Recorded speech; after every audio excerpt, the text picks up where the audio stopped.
Have you ever noticed a deeply, deeply frustrating pattern in your life? You get right up to the edge of a massive breakthrough. I mean, you've got the exact plan, the talent, the ambition, and the whole shebang, but right when it's time to actually execute, you just freeze. You suddenly get busy, you overthink every tiny detail, or, you decide to reorganize your desk for the fifth time this week. Well, today, in this explainer, we're totally decoding the hidden psychology behind why you sabotage your own potential, and more importantly, how to permanently break the cycle. Okay, so let's shatter a massive misconception right out of the gate. When we stall out or procrastinate, society basically tells us it's just pure laziness, right? Or maybe a deep-seated fear of failure. But the psychological reality is actually way more complex than that. Listen, you probably aren't lacking ambition, and you definitely aren't afraid of failing. You're actually terrified of success. Seriously, your brain is absolutely terrified of the person you're going to have to become to achieve those goals, simply because success requires a total upgrade of who you are. To understand why this happens, we have to look at something called identity-driven behavior. Your brain is literally hardwired to resist any action that contradicts your current self-image. It's like a built-in defense mechanism. If you secretly hold a core belief that says, "I'm just not a disciplined person," your mind perceives actual success as a literal threat. Winning creates this intense cognitive dissonance. Your old identity feels like it's under attack, so what does your brain do? It triggers self-sabotage to drag you right back to your familiar comfort zone. Think of it kind of like this. Most of us are like a hamster running on a wheel who desperately, desperately wants to wear the little CEO hat. We want the hat.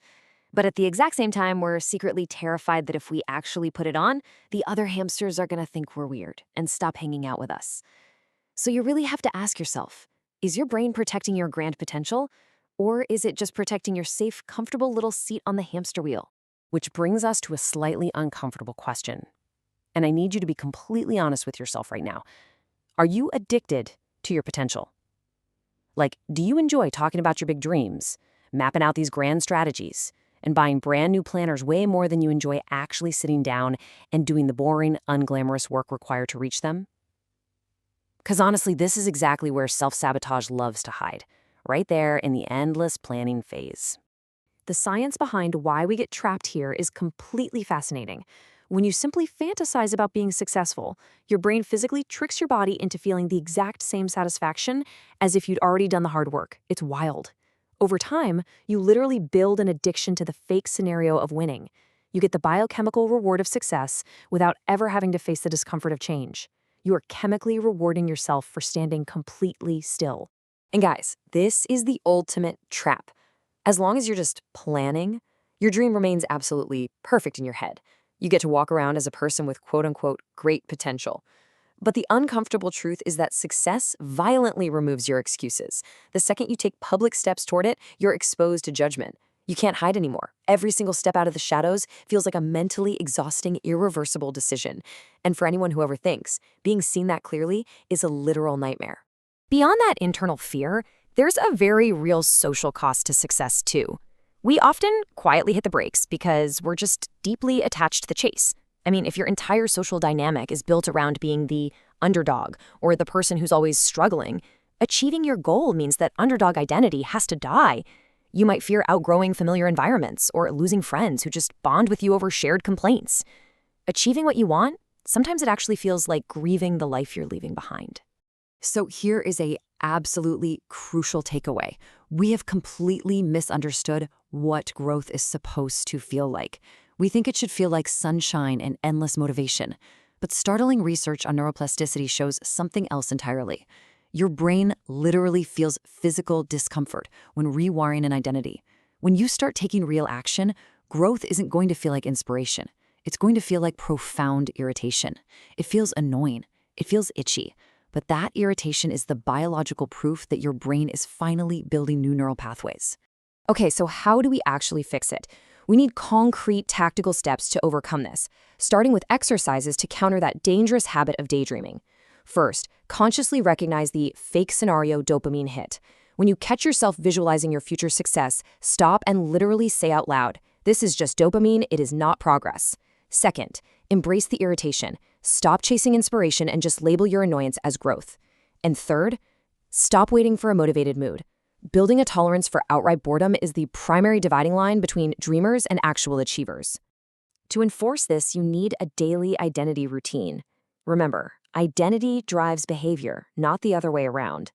Step 1. Shift your I am. Remove the phrase, I'm trying to be from your vocabulary right now. Stop saying, I'm trying to start a business. Say, I am someone who takes action. Step 2. Expect and mentally tolerate the discomfort before you even begin your day. Just assume it's going to be hard. And step 3, execute the physical action, completely regardless of your emotional state. And that brings us to the most powerful rule of all. Actually, this is the ultimate short circuit to your overthinking loop, the one physical action rule. Overthinkers get paralyzed by massive, complex 5-year plans. To break the cycle of self-sabotage, your execution must become singular and hyper-focused. Just one. Not 10 things, not an entire project overhaul, just one single, undeniable physical action, every single day. You have got to stop giving your brain abstract concepts to chew on. Your brain has no idea what to do with a vague goal like achieve financial freedom. That just invites a ton of anxiety. Instead, give your brain a direct behavioral command. Send one email, write one paragraph, make one phone call, do one push-up. By committing to executing just one physical task every single day, no matter how ridiculously small it seems, you fundamentally prove to your identity that you are an action taker, not just a dreamer. So I want you to really think about this, almost as if you were looking directly into a mirror. Are you ready to be seen? Are you finally ready to step out from behind the warm, comfortable safety blanket of possibility and face the actual reality of execution? You have the neuroplasticity to unlearn your old patterns. The only real difference between where you are right now and where you want to be is your willingness to act, even when your mind is screaming at you to stay safe and hidden.